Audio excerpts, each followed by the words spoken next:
തൃശൂരിൽ ലഹരി വിൽപ്പന കേസിൽ പിടിയിലായ പ്രതി ചാടിപ്പോയി. ബംഗളൂരുവിലെ തെളിവെടുപ്പിനിടെ മനക്കൊടി സ്വദേശി ആൽവിനാണ് ചാടിപ്പോയത്. ആൽവിനായി ബംഗളൂരുവിൽ കേരള പോലീസ് തിരച്ചിൽ ഊർജിതമാക്കിയിട്ടുണ്ട്.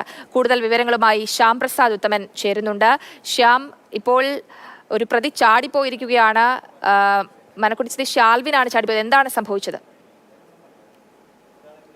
കഴിഞ്ഞ ദിവസമാണ് ലഹരി വിൽപ്പനയുമായി ബന്ധപ്പെട്ടുകൊണ്ട് മനക്കൊടി സ്വദേശി ആൽവിനെ നെടുമുട്ട പോലീസ് പിടികൂടുന്നത്. 69.85 ഗ്രാം തൂക്കം വരുന്ന രാസലഹരിയാണ് ഇയാളിൽ നിന്ന് കണ്ടെടുത്തത്. ഇയാൾ തൂക്കി ലഹരി വിൽപ്പന നടത്തുകയായിരുന്നു. ഈ കേസിൽ 3 പേരാണ് പിടിയിലായത്. ഇതിൽ പ്രധാനിയായിട്ടുള്ള ആൽവിനുമായി ബംഗളൂരുവിൽ പോലീസ് തെളിവെടുപ്പിന് പോയതായിരുന്നു.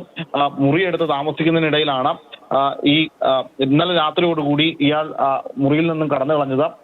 ഇന്നലെ രാത്രി കിടക്കുന്ന സമയം കാലിൽ വിലങ്ങ് ഈ ആൽവിന്റെ കാലിൽ അണിയിച്ചിരുന്നു. അതിനുശേഷമാണ് ഒരു SIയും മറ്റ് 3 പോലീസുകാരുമാണ് ഉണ്ടായിരുന്നത്. ഇവർ കിടക്കുകയായിരുന്നു.